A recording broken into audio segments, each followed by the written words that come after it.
waajoo xam ne dafa nekk ci biir Facebook bi def leen lu ñaaw a ñaaw def ko ay jigéen yu bare yow nan nga def ba xam ko.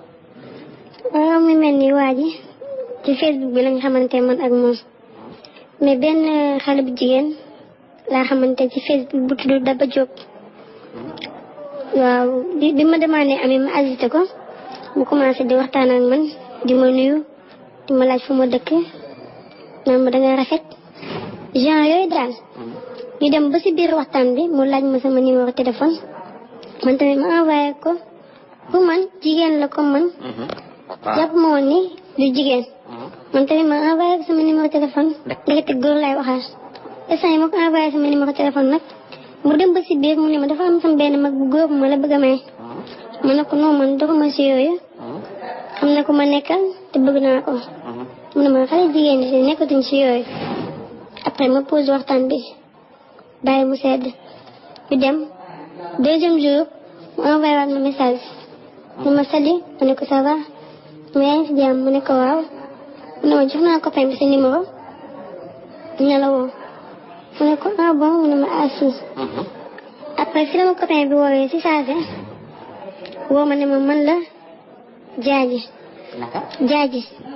ma wuyu ko ne ko oui ça va mu ne ma ça va bien mu ne ma Daba Diop moo ma jox sa numéro ne ko ah mu ne ma waaw fekk waa ji mooy jaaji mooy Daba saa yi ma woowee ne ma dama la bëgg a gis ma ne ko non man xaw ma la mu ne ma gisante ak yow mu ne ma juste pour ñu taxaw waxtaan ne ko ah bon mu ne ma waaw après si la wàcc gisante ak moom mu nekk gaañ bi. bi mu la wooyee ne la jaaji xam nga ni góor la. voilà bi mu ma wooyee ne ma jaaji xam naa ne góor la. après si la wàcc gisante ak moom. ñu wàcc ñu taxaw waxtaan. mu ne ma kañ dem resto réer ma ko noonu man réer naa ba pare. mu ne ma kañ dem pour toog waxtaan rek. ma bañ mu insisté man tamit ba léegi maa ngi am confiance ci gel bi ma ànd ak moom dem resto toog. ñu waxtaan mais li ñuy waxtaan yëpp waxuma fa benn wax bu débordé. ay yaa ngi ci jàmm ku la gis xam ne jigéen bu correct nga. yooyu rek la ma doon wax. man tamit ma am confiance ci moom. instant yi ñu continué noonu di waxtaan mu ne ma commandé loo neex commandé loo bëgg mu ne ko non c'est pas grave c'est parce que man lekk naa ba suur mu ne ma commandé ma indil ma benn pot glace. pot glace rek laa fa commandé ñëw. instant yi ma ñëwee nag mu ànd ak man pour gunge ma ñibbi. bu ma gungee ma ñibbi ba sama buntu kër. ma am kenn ku ma doon woo pour mu ñëw sama kër. sama benn copine. ma woowee sama copine mu ne ma maa ngi ñëw. juste mu ne ma kañ dem ma toog xaar sa copine bu mu ñëw. non man ak sama benn copine ñoo nekk. mu ne ma kañ dem toog xaar sa copine bu mu ñëw. ma toog pour xaar sama copine bi instant yooyu mu dugg si boutique bi mu ne ma xaar ma avant may dugg mu ne ma xaar ma. ma taxaw di ko xaar mu dugg génn jàdd ñu indi benn bouteille boisson. teg bouteille bi man tamit ni ma dugg ci néeg bi noonu toog ay jël verre xeli naan. instant yi ma naanee ba pare daal si laa nelaw.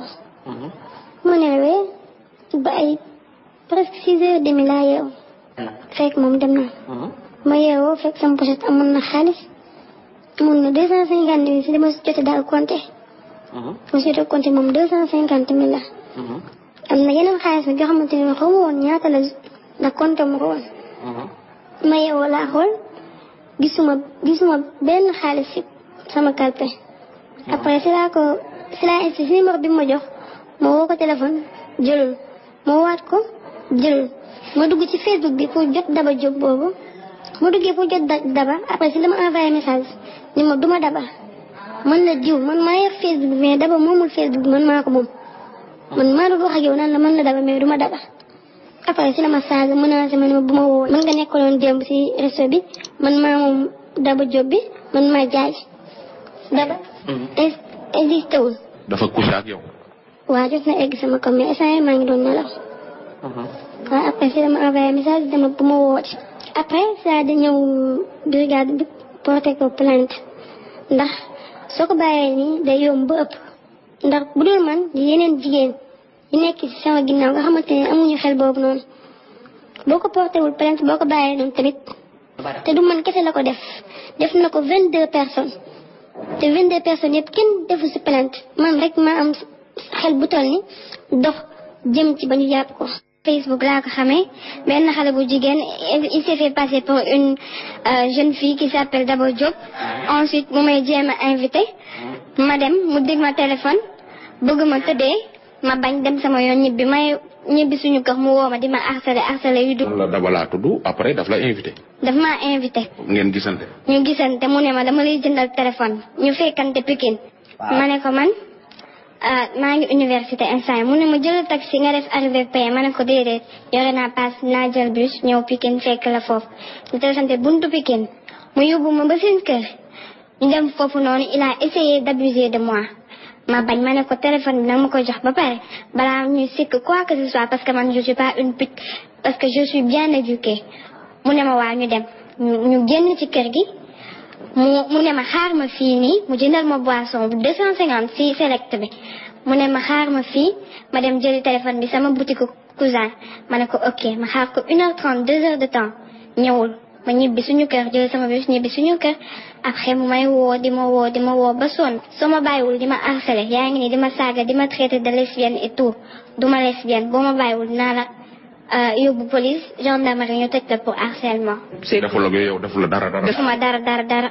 sàccu la. sàcc ma dafa xool sama téléphone xam ni Orange Rise simple 27500 mu bàyyi kaat man. waaw Daba moo ne ma dama lay may waa ji ndekete Daba mooy waa ji en personne. après mu woo ma ne ko yow xamee naa sa baat bi nii njëkk nga ma ko def via Aïssatou Ndiaye ma ne la nga bàyyi ma tout tranquillement nga ñëwaat encore sous le nom de Daba Diop. mais lu tax nga wuyu ji ko yow jóge université ba Pikine. maa ngi ko doon door a xam mbirum jigéen bëgg yëfu àdduna mu ne ma kaay ma jëndal la téléphone man tamit ma dem sans arrière pensée ma dem mu ne ma xaar ma fii man tam ma xaar ko heureusement yàlla lu muy def sutura yàlla sekku maak moom dara. ma dem ñibbi mu may woo di ma ask mais apparemment cas yi ma fi fekk ñoo gën a pire sama cas sàcc nañ seen téléphone ba pare jaar nañ seen kaw abusé nañ ci ñoom.